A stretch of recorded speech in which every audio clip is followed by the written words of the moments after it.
আসসালামু আলাইকুম রহমতুল্লাহি ওয়াবারাকাতুহু।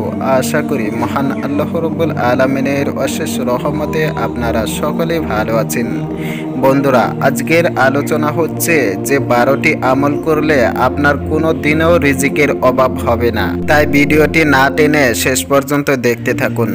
আর যদি এই চ্যানেলে নতুন হয়ে থাকেন তাহলে এই ধরনের নতুন নতুন ইসলামিক ভিডিও পেতে চ্যানেলটিকে এখনই সাবস্ক্রাইব করে রাখুন। আর যদি ফেসবুক পেজও হয়ে থাকেন তাহলে পেজটিকে এখনই ফলো করুন। তো বন্ধুরা, চলুন ভিডিওটি শুরু করি। প্রতিনিয়ত রিজিকের সন্ধানে আমরা ছুটছি।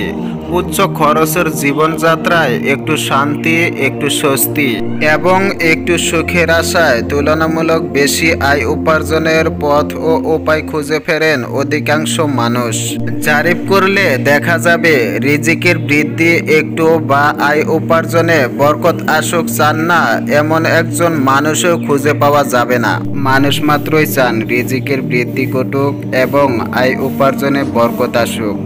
রিজিক নির্ধারিত মানে কোনোভাবেই রিজিকে প্রবৃত্তি আসবে না, বিষয়টি এমন নয়। পবিত্র কুরআন ও হাদিসে অনেক এমন আমলের বর্ণনা এসেছে যার মাধ্যমে রিজিকে সমৃদ্ধি আসতে পারে। রিজিক হালাল উপার্জন, দারুস সালাম রিসার্চ টিম, অনুবাদ ও সম্পাদনা কায়সার আহমদ, মুসলিম ভিলেজ, পৃষ্ঠা 87-103। আসুন জেনে নেই কি কি আমলের মাধ্যমে রিজিক বৃদ্ধি ঘটে এবং আয় উপার্জনে বরকত আসে। নাম্বার 1, তওবা ইস্তেগফার করা। তওবা ইস্তেগফার করার মাধ্যমে বান্দার রিজিক বাড়ে। আল্লাহ তাআলা পবিত্র কুরআনে ইরশাদ করেছেন, আমি তাদের বলেছি নিজ প্রতিপালকের কাছে ক্ষমা প্রার্থনা করো, নিশ্চয়ই তিনি অতিশয় ক্ষমাশীল।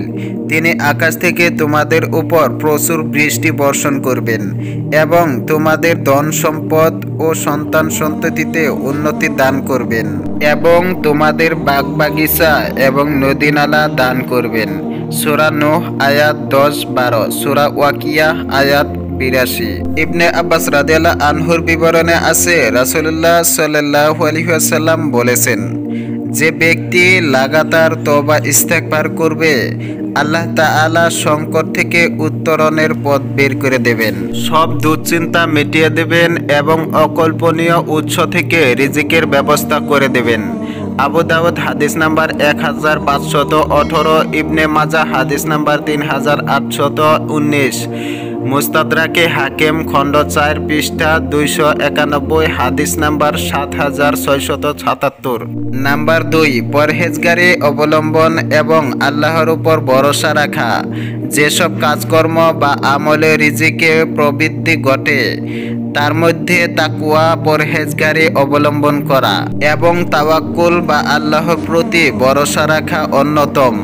আল্লাহ তাআলা পবিত্র কুরআনে ইরশাদ করেছেন, আর যে আল্লাহর তাকওয়া অর্জন করবে আল্লাহ তার জন্য উত্তরণের পথ বের করে দেবেন এবং তিনি তাকে এমন উৎস থেকে রিজিক দান করবেন যার কল্পনাও সে করতে পারবে না। সূরা সাদ আয়াত 35। রাসূলুল্লাহ সাল্লাল্লাহু আলাইহি ওয়াসাল্লাম বলেছেন, যদি তোমরা আল্লাহর প্রতি যথার্থভাবে ভরসা রাখো তিনি তোমাদের সেভাবে রিজিক দান করবেন যেভাবে তিনি পাখিদের দান করে থাকেন। পাখিরা সকালে ক্ষুধার্ত অবস্থায় খালি পেটে বাসা থেকে বের হয় এবং সন্ধ্যায় উদর পূর্ণ করে বাসায় ফিরে।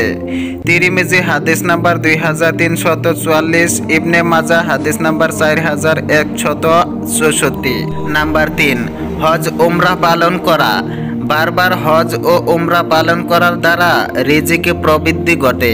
আব্দুল্লাহ ইবনে মাসউদ রাদিয়াল্লাহু আনহুর বিবরণে আছে যে রাসূলুল্লাহ সাল্লাল্লাহু আলাইহি ওয়াসাল্লাম বলেছেন, তোমরা লাগাতার হজ ও উমরা পালন করতে থাকো, কারণ এর দ্বারা এমনভাবে অভাব ও গুনাহ দুর্বৃত্ত হয় যেমনভাবে কামারের হাপড় লোহা ও সোনার রূপার ময়লা দূর করে দেয়, তিরমিজি হাদিস নাম্বার 810, নাসাই হাদিস নাম্বার 2631। নাম্বার 4, হিজরত করা এবং জিহাদে অংশ নেওয়া। আল্লাহ তাআলার রাস্তায় হিজরত করা ও জিহাদে অংশগ্রহণ করার দ্বারা রিজিকে বরকত হয়। আল্লাহ তাআলা পবিত্র কোরআনে ইরশাদ করেছেন, আর যে ব্যক্তি আল্লাহ তাআলার রাস্তায় হিজরত করবে জমিনে বহু আশ্রয়স্থল ও সচ্ছলতা পাবে সে। সূরা নিসা আয়াত 100। নাম্বার 5, সময় মতো নামাজ আদায় এবং ইবাদতের জন্য নিজেকে মুক্ত করা। সময় মতো দৈনিক 5 ওয়াক্ত নামাজ আদায় করলে রিজিক বাড়ে। নাম্বার 6, আত্মীয়তার সম্পর্ক বজায় রাখা। রিজিক বৃদ্ধির অন্যতম আরেকটি আমল হচ্ছে আত্মীয়তার সম্পর্ক বজায় রাখা।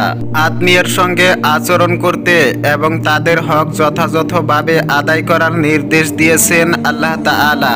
সূরা নিসা আয়াত 36, সূরা বনি ইসরাইল আয়াত 26। আনাস ইবনে মালিক রাদিয়াল্লাহু আনহু বলেন, রাসূলুল্লাহ সাল্লাল্লাহু আলাইহি ওয়াসাল্লামকে আমি বলতে শুনেছি, তিনি বলেছেন, যে ব্যক্তি কামনা করে তার রিজিক প্রশস্ত করে দেওয়া হোক এবং আয়ু দীর্ঘ করা হোক, সেজন্য তার আত্মীয়দের সঙ্গে সম্পর্ক বজায় রাখে। বুখারী হাদিস নাম্বার 5985, মুসলিম হাদিস নাম্বার 4639।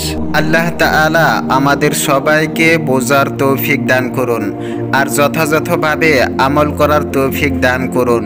আমিন।